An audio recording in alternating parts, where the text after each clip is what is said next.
अस्सलाम वालेकुम। अस्सलाम वालेकुम। जी स्टूडेंट्स, हमारा आज का टॉपिक है डायक्स्ट्रा एल्गोरिदम। डायक्स्ट्रा एल्गोरिदम बेसिकली आपका यूज़ होता है single source shortest path problem को सॉल्व करने के लिए। ये ग्रीडी टेक्निक को यूज़ करता है डायक्स्ट्रा एल्गोरिदम। सपोज़ आपके पास कोई ग्राफ है, उसमें आप किसी एक नोड को सोर्स बना लेते हो, फिर उस नोड से बाकी सारे जितने भी दूसरे नोड्स हैं उन तक का जो डिस्टेंस है उसको मेजर करने के लिए Dijkstra algorithm distance shortest distance measure करने के लिए आपका डायक्स्ट्रा एल्गोरिदम यूज़ होता है। सपोज़ आपके पास यहाँ पे एक ग्राफ है,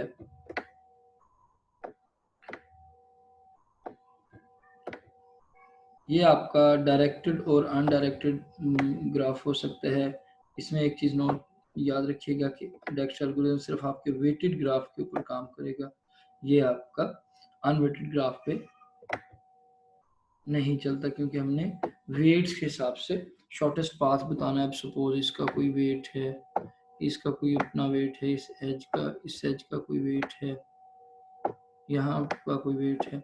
अब हमने अगर इस नोड को सोर्स बना लिया है तो हम इस सोर्स से इस नोड का डिस्टेंस बताएंगे मिनिमम क्या है, इस सोर्स से इस नोड का डिस्टेंस बताएंगे मिनिमम क्या है, फिर इस सोर्स से इस नोड का डिस्टेंस बताएंगे कि मिनिमम शॉर्टेस्ट पाथ क्या है। तो इस तरह से आप एक single source shortest path problem को सॉल्व कर सकते हैं यूजिंग द डायक्स्ट्रा एल्गोरिथम। तो जैसे मैं बताया दिया, इसकी अप्रोच ग्रीडी है। इनपुट क्या होगी, आपका एक वेटेड ग्राफ होगा और साथ में आप सोर्स वर्टेक्स बताएंगे। इनपुट के तौर पे देंगे कि किस सोर्स से आपने दूसरे सारे नोड्स का डिस्टेंस बताना है। आउटपुट आपकी length of the shortest path और द शॉर्टेस्ट पाथ देमसेल्व्स, कि आपकी शॉर्टेस्ट पाथ बताए जाएंगे कि सोर्स से दूसरे सारे नोड्स का इंडिविजुअली कितना शॉर्टेस्ट पाथ बनता है, वो आपकी इस एल्गोरिथम की आउटपुट बनती है।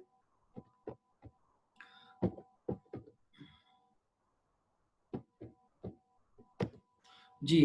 How it works, this algorithm find the path within lowest cost, that is the shortest path between that vertex and every other vertex. If the vertex of the graph represents cities and edges, path cost represent driving distance between pairs of the cities connected by a direct road. Text algorithm can be used to find the shortest route between one city and all other cities. अगर आप कहते हैं कि nodes आपके cities को represent कर रहे हैं, तो हम किसी एक सिटी से बाकी सारे सिटीज का शॉर्टेस्ट पाथ बताएंगे। Either it is direct path होगा या फिर किसी दूसरे सिटी से होते हुआ आप आप किसी भी पर्टिकुलर सिटी पे जा सकते हैं। यहाँ पे इसकी मिसाल डायक्स्ट्रा एल्गोरिथम काम कैसे करता है, इसकी मिसाल के लिए यहाँ पे आपको एक नज़र आ रहा होगा, ग्राफ नज़र आ रहा है जिसमें 3 नोड्स हैं, नोड 1, 2 और 3, और इनके दरमियान एजेस जो हैं वो वेटेड हैं, ये डिस्टेंस बता रहे हैं। अब सपोज आपने हम इसको नोड 1 को सोर्स कह देते हैं, सोर्स से आपने इसका डिस्टेंस बताना है और सोर्स से आगे इसका डिस्टेंस बताना है। अब यहाँ पे डायक्स्ट्रा एल्गोरिथम काम कैसे करता है, हमें इस आगे नेक्स्ट एक एग्जांपल के ऊपर इसको इम्प्लीमेंट भी करके देखते हैं। कि सबसे पहले आप जिस सोर्स को, जो सोर्स आपका नोड सोर्स है उसको आप सिलेक्ट कर लेते हैं, उसको सिलेक्टेड लिस्ट में डाल देते हैं। डेफिनेटली सोर्स टू सोर्स आपका जो डिस्टेंस होगा वो 0 डिस्टेंस होगा। एक आप लिस्ट बनाते हैं जिसमें आप इस सोर्स से दूसरे नोड्स के डिस्टेंसेस की कॉस्ट बताते हो या वेट बताते हो। सपोज सबसे पहले इस सोर्स के साथ या इस नोड के साथ जितने भी आपके नोड्स डायरेक्टली कनेक्टेड हैं उनको हम डिस्टेंस बता देते हैं। सपोज यहाँ पे अब आपके पास एक ही नोड 2 कनेक्टेड है with the edge weight of 2, तो हम कहेंगे कि सोर्स से अगर आपने नोड 2 पे जाना है तो आपकी कॉस्ट कितनी आएगी, 2। यानी कि यहाँ से 1 से 2 का डिस्टेंस आपका 2 है, डायरेक्टली कनेक्टेड है। हम सारे के सारे डायरेक्टली कनेक्टेड देखते हैं। सारे डायरेक्टली कनेक्टेड होने के बाद अब यहाँ से सोर्स है, इस इटरेशन के ऊपर सोर्स से जो आपका नोड 3 है उसका डिस्टेंस आपका इन्फिनिटी होगा, क्योंकि ये डायरेक्टली कनेक्टेड नहीं है। यहाँ पे आपका डायरेक्टली कनेक्टेड नहीं है, इसलिए आपका फर्स्ट आइट्रेशन में ये वाला डिस्टेंस जो होगा वो आपका इन्फिनिटी होगा, यानी कि आप नहीं जा सकते। अब आपने लिस्ट के अंदर अगला जो कनेक्ट कर लिया है नोड, वो आपने जी आपका नोड 3 इसकी इन्फिनिटी होगी। तो इस तरह से आप नेक्स्ट जो नोड्स आपके लिस्ट में बचे हैं या ग्राफ में बचे हैं नोड्स, उनमें से जो मिनिमम कॉस्ट वाला, क्योंकि ग्रीडी टेक्निक हम यूज कर रहे हैं, तो यहाँ पे आप जो मिनिमम डिस्टेंस वाला है वो वाला नोड सेलेक्ट करेंगे। फर्स्ट केस में आपका सिलेक्टेड लिस्ट में नोड 1 सेलेक्ट हुआ, उसके बाद आपने उसके डायरेक्टेड एजेस को देख लिया, फिर आपने नोड 2 को सिलेक्ट कर लिया।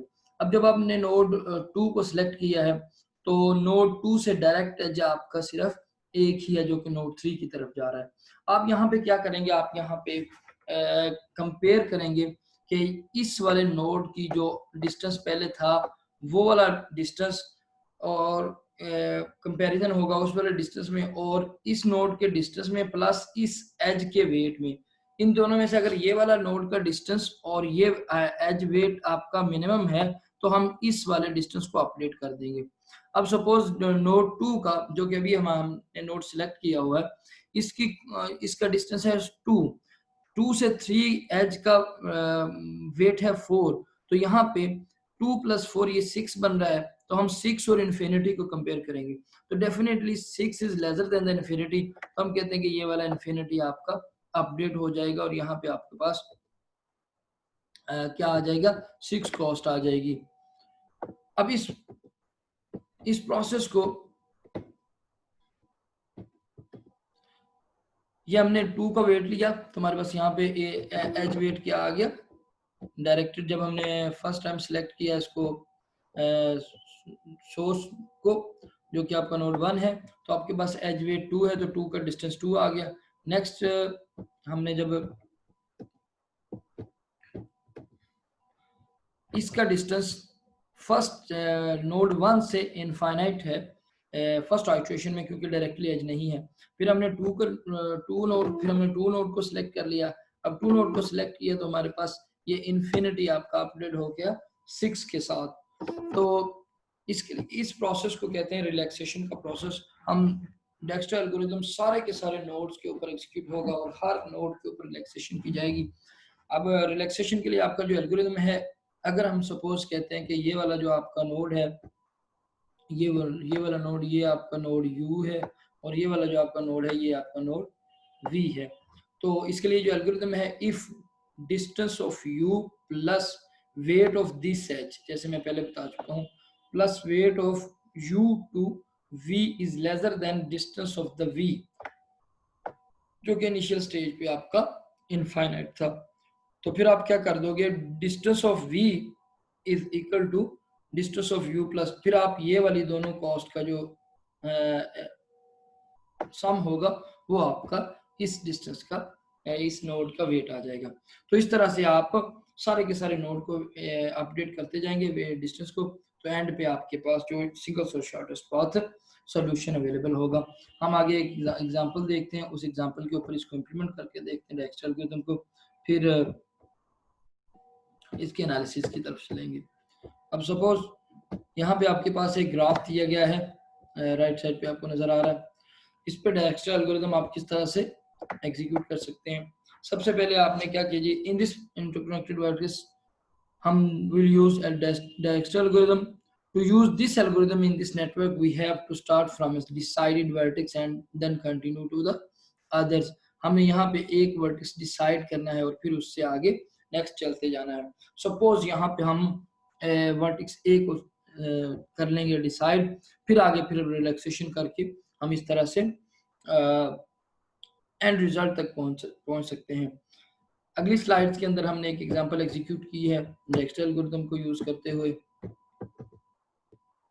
अब यहाँ पे ये एक एग्जांपल फर्दर डिफरेंट एग्जांपल दी गई है जिसमें आपके पास 5 नोड्स हैं, उन नोड्स के दरमियान डायरेक्टेड वेटेड एजेस दिए गए हैं। तो सबसे पहले आपने एक लिस्ट ले ली है क्यू, जिसमें आपने इन सारे नोड्स का फर्स्ट स्टेप के ऊपर सोर्स से डिस्टेंस मेजर कर लिया है। इसमें डेफिनेटली इनिशियली आप कहते हो जी कि सोर्स टू सोर्स 0 है, बाकी सारे के सारे डिस्टेंसेस को आपने इनफाइनाइट कर दिया है। नेक्स्ट सिचुएशन में आपने सिलेक्टेड लिस्ट के अंदर यहाँ पे आपको नजर आ रहा होगा, सिलेक्टेड लिस्ट के अंदर हमने डाल लिया है, यहाँ पे हमने 0 को सिलेक्ट किया, डिस्टेंस ए को, नोड ए को सिलेक्ट किया, उससे अपना डिस्टेंस 0 है। और बी का अब हम नोड ए के साथ जो डायरेक्टली कनेक्टेड एजेस हैं या नोड्स हैं उनका डिस्टेंस मेजर कर लेंगे, वो सिर्फ 2 ही हैं, बी और सी। तो डायरेक्ट एज इसका वेट 10 है, इसका वेट 3 है, तो हमारे पास यहाँ पे बी का वेट हमने 10 ले लिया और सी का वेट हमने 3 ले लिया और ए को डाल दिया है सिलेक्टेड लिस्ट के अंदर। ठीक है जी, ए को हमारा सिलेक्टेड लिस्ट के अंदर हमने डाल लिया। अब हम क्या करेंगे कि ए तो सिलेक्टेड हमारा सिलेक्ट हो चुका है। अब हमारे पास जो दो डायरेक्ट एजेस से कनेक्टेड नोड्स थे वो हमारे पास हैं बी और सी। इन दोनों में से हम वो वाला नोड देखेंगे जिसका डिस्टेंस कम है। तो डिस्टेंस अभी कम किसका है, 3 का। तो हम 3 नोड को लेके वहां से डायरेक्ट एजेस देखेंगे, दूसरे सारे नोड्स का डिस्टेंस निकालेंगे। अब सपोज यहाँ पे हमारे पास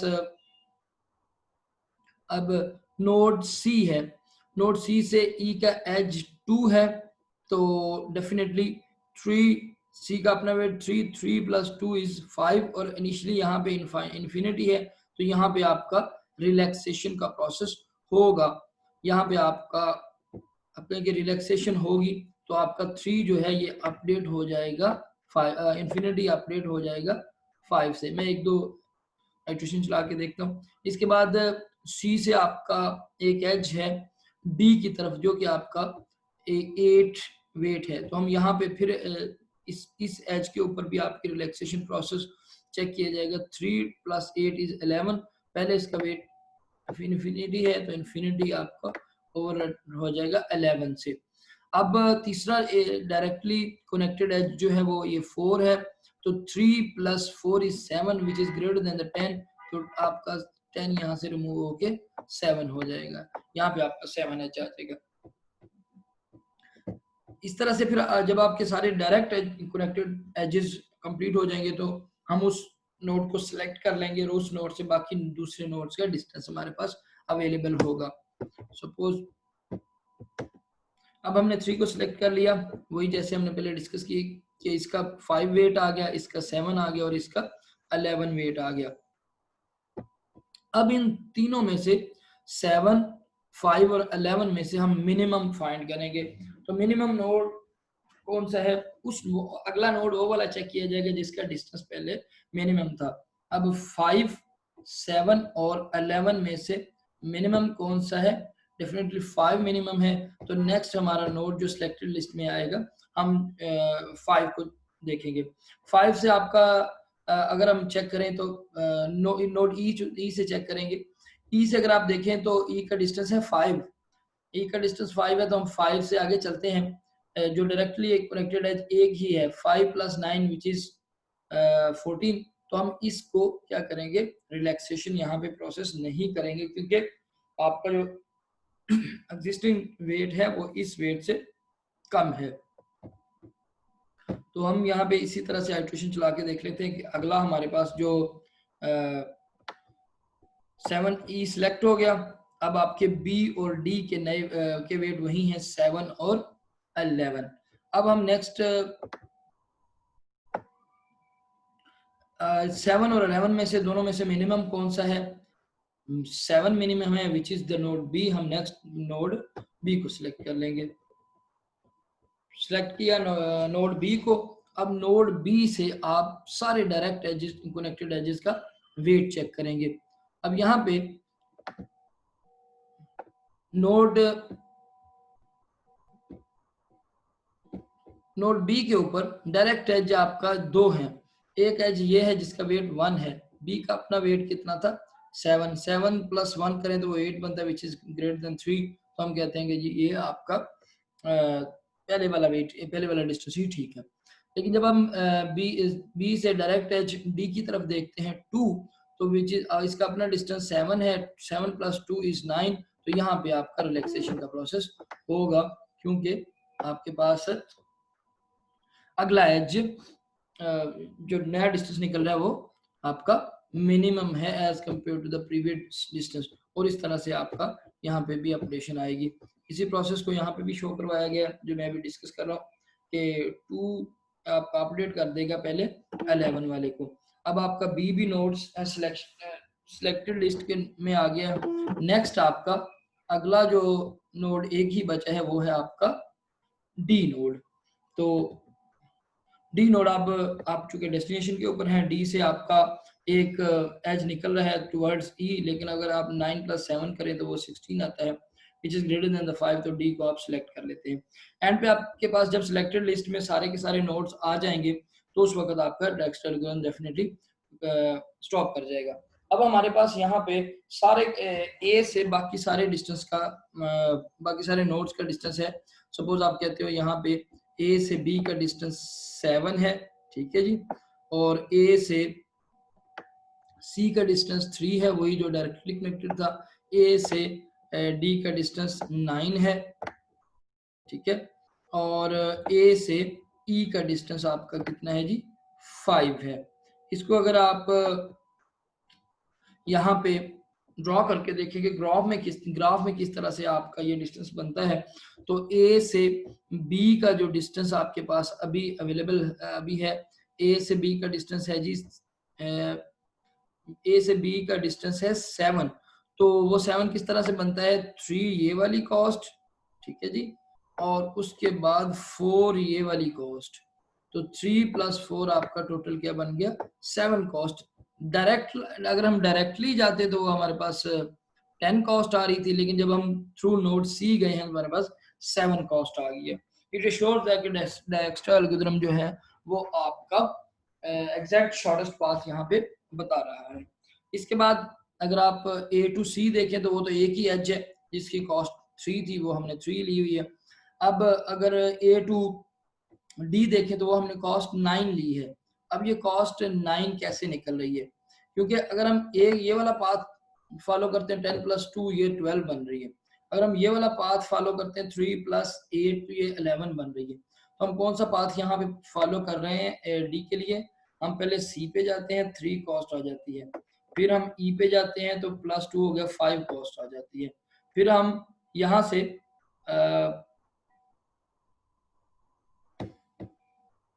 3 पे गए तो हमारे पास कॉस्ट क्या आ रही है 5, सॉरी 3 पे आए, 3 से हम यहाँ इस साइड पे ई पे नहीं जाएंगे, डी के लिए हम यहाँ से डी की तरफ बी की तरफ जाएंगे, तो हमारे पास कॉस्ट कितनी आ गई 7, और यहाँ पे हमने 2 पे करके तो हम डी पे पहुंच गए।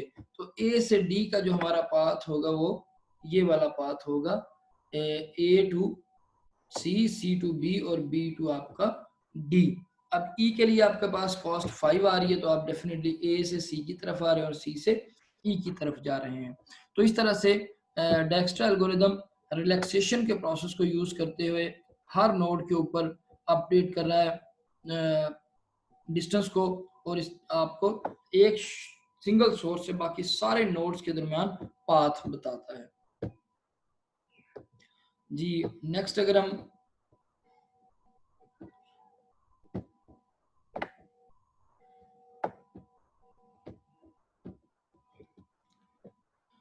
इसकी टाइम कम्प्लेक्सिटी की अगर बात करें तो एक चीज यहाँ पे देखें गौर करिएगा कि हमने हर वर्टेक्स के ऊपर जाके सारे के सारे डायरेक्ट एजेस कनेक्टेड को चेक कर रहे हैं। हर वर्टेक्स के ऊपर हम रिलैक्सेशन के प्रोसेस को यूज करते हैं। हर वर्टेक्स के ऊपर पहले सेलेक्ट करते हैं, फिर सारे डायरेक्ट एजेस चेक करते हैं। तो हम ये कह सकते हैं कि हमारी ये जो सिलेक्शन का प्रोसेस है वो वर्टेक्स वी पे हो रहा है, ठीक है जी, यानी कि जितने भी नंबर ऑफ वर्टिसेस हैं उतने हम सिलेक्शन करके फिर उस पर फर्दर प्रोसेस जो भी करते हुए आगे डिस्कस करते हैं। तो हम कहते हैं जी v टाइम्स आपका ये वाला लूप चल रहा है, तो विच इज v की जो क्वांटिटी उसको हम n कह लेते हैं सपोज। अब वर्स्ट केस सिनेरियो क्या है कि आपका कोई भी नोड, अगर मैं आपको इस पे बता सकूं पीछे ग्राफ के ऊपर कि अब वर्स्ट केस क्या है आपका, हमारे पास यहाँ पे 5 नोड्स थे, तो हम हर एक नोड को एक एक करके सिलेक्ट करते जा रहे हैं और फिर उसके ऊपर चेक करते हैं डिस्टेंस बाकी सारे नोड्स का। तो वर्स्ट केस ये है जी कि आपका सपोज अगर हम सी को चेक करें तो सी बाकी सारे नोड्स के साथ कनेक्टेड है, ठीक है। तो हम कहते हैं जी कि हर नोड के ऊपर जाके वर्स्ट केस सिनारियो में आप बाकी सारे वर्टिसेस को अगर चेक कर रहे हैं तो आप हम कहते हैं जी कि आप n इंटू n टाइम्स जो है वो रिलैक्सेशन का प्रोसेस देख रहे हैं। तो यहाँ पे हम यानी कि number of vertices, her vertex को आपने डिस्टेंस देखना है बाकी वर्टिसेस के साथ, फिर आप वर्स्ट केस में लेते हैं कि आपका जो एक पर्टिकुलर वर्टेक्स है वो सारे के सारे दूसरे वर्टिसेस के साथ कनेक्टेड है, तो डेफिनेटली फिर आप एन वर्टिसेस के लिए चेक कर रहे होंगे या एन एजेस के लिए आप चेक कर रहे होंगे रिलैक्सेशन का प्रोसेस का आपको चाहिए या नहीं, आपने अपडेट करनी है डिस्टेंस या नहीं। तो इस तरह से आपका जो टाइम कम्प्लेक्सिटी यहाँ पे निकलती है वो आपकी n इंटू एन निकलती है, या आप यूं कह लें कि टाइम कम्प्लेक्सिटी आपकी जितने भी वर्टिसेस हैं इंटू, अगर आपका एक वर्टिस बाकी सारे वर्टिसेस के साथ कनेक्टेड है तो आप कहते हैं कि वर्ट बस इसमें आपका v इंटू वी है which is equal to n square. ठीक है जी। तो इस तरह से आपकी डायक्स्ट्रा एल्गोरिथम की जो कॉम्प्लेक्सिटी है वो n स्क्वायर निकलती है। नेक्स्ट हम देखते हैं डायक्स्ट्रा एल्गोरिथम के मतलब मजीद के डायक्स्ट्रा एल्गोरिथम अनडायरेक्टेड ग्राफ पे भी यूज किया जा सकता है। अभी हमने जो एग्जांपल देखी है वो तो आपको डायरेक्टेड एजेस के ऊपर मैंने शो करवाई है। अगर आपके पास जो ग्राफ है वो अनडायरेक्टेड है तो क्या उसके ऊपर डायक्स्ट्रा एल्गोरिथम इम्प्लीमेंट हो सकता है या नहीं हो सकता, ये हम अभी देख लेते हैं। सपोज आपके पास एक ग्राफ है, ये 3 नोड्स का ग्राफ है, उनके दरमियान आपके एजेस दिए गए हैं, सॉरी यहाँ पे हम एज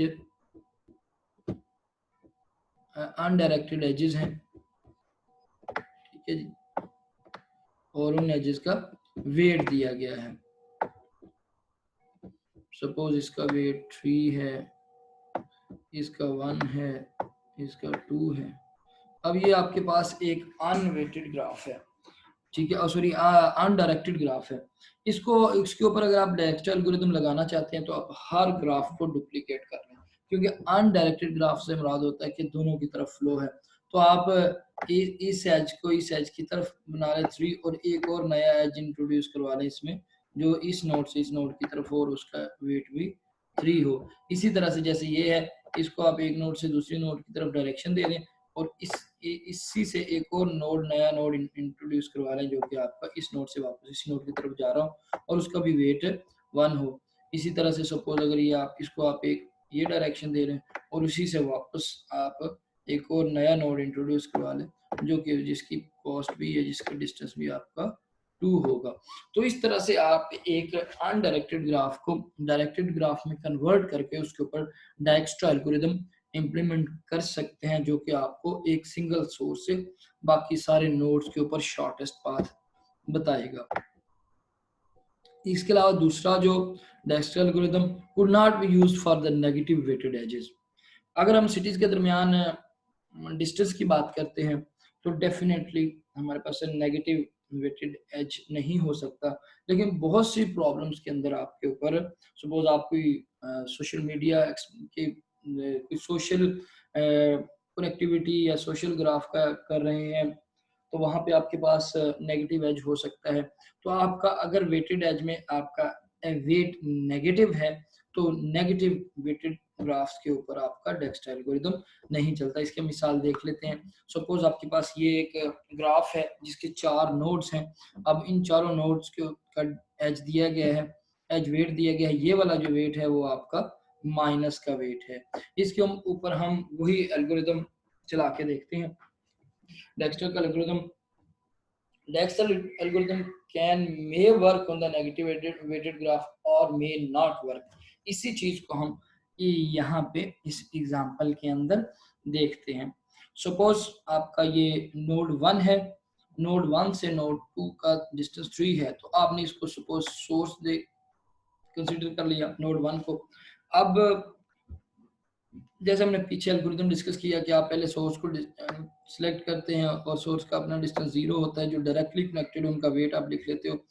तो यहाँ से 1 से 2 नोड का जो आपका डिस्टेंस है वो आपका 3 है, और 1 से 3 का जो डिस्टेंस है वो आपका 5 है। ठीक है जी। अब नोड 3 सॉरी, इसका नोड का ये नोड आपका 4 है, इसको नंबर 4 दे रहे। अच्छा जी, अब ये जो नोड 4 है इसका डिस्टेंस आपका ये डायरेक्टली कनेक्टेड नहीं है, तो यहाँ पे आप कहते हो कि ये वाला डिस्टेंस इनफाइनाइट। क्लियर जी, ये डिस्टेंस आपका इनफाइनाइट है। अब आपने क्या किया कि ये वाली तो सिलेक्टेड लिस्ट के अंदर नोड आ गई, हमने जो दूसरे डायरेक्ट कनेक्टेड नोड होते हैं उनमें से मिनिमम डिस्टेंस वाला नोड फाइंड करना होता है। तो मिनिमम डिस्टेंस वाला नोड फाइंड किया तो वो आपका ये निकला जिसका डिस्टेंस 3 है, नोड 2।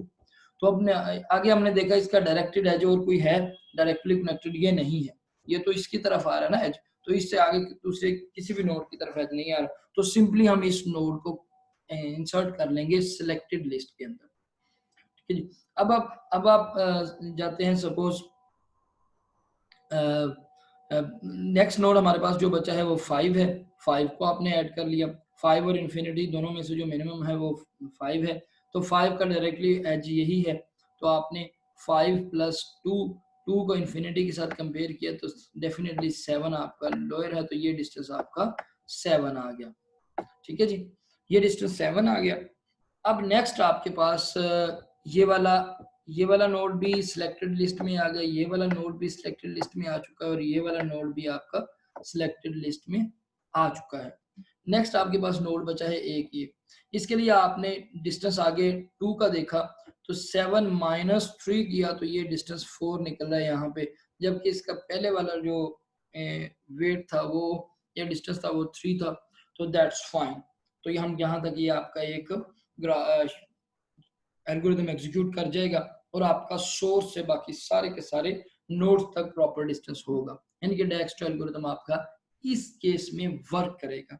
मैंने कहा था मे वर्क और मे नॉट वर्क। अब हम एक दूसरा सिनारियो देख लेते हैं कि उस केस में आपका क्या बनता है। सपोज आपका यहाँ पे एक छोटी सी हम चेंज कर लेते हैं कि -3 की जगह यहाँ पे आपके पास वेट -10 कर दिया है। अब दोबारा से डायरेक्स्ट्रा एल्गोरिथम आप इम्प्लीमेंट करके देखें इसके ऊपर, तो इसमें क्या है जी कि आप सोर्स आपका 1 है तो इसका वेट कितना निकला 0, इसके बाद 1 से 2 3 वेट जो डायरेक्टली कनेक्टेड है, 1 से 5 डायरेक्टली कनेक्टेड है तो ये 5, और 1 से 3 इसका डिस्टेंस 5। अब 1 से नोड 4 का डिस्टेंस नहीं है हमारे पास डायरेक्टली कनेक्टेड, तो हमने इसको इन्फिनिटी कर दिया। ठीक है जी। अब आप ने उसी तरह से 2 सेलेक्ट किया, 2 का आगे कनेक्टेड कोई नहीं था, हमने 1 भी आपकी सिलेक्टेड लिस्ट में आ गया, 2 भी आपका नोड सिलेक्टेड लिस्ट में आ गया। जब हमने नोड 3 को लिया तो इसके साथ एक एज था 5 + 2 7 which is lesser then the infinity, so suppose हमने यहाँ पे 7 ऐड कर लिया। अब यहाँ पे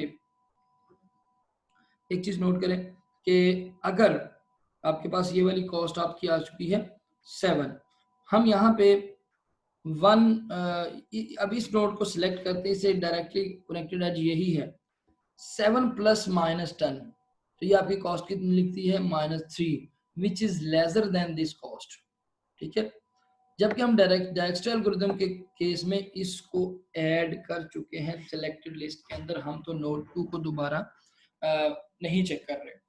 तो आपका जो ये वाला डिस्टेंस निकलता है ये -3 निकलता है, जबकि आपकी जो सेलेक्ट नोड हो चुका है उसमें आपकी जो ये वाला डिस्टेंस निकाला गया है ये आपका 3 दिया गया है। तो इस तरह से डायरेक्स्ट्रा एल्गोरिथम ने इस केस में प्रॉपर मिनिमम पाथ नहीं दिया सोर्स से, जो कि -3 था, यहाँ पे वो इसको 3 दे रहा है।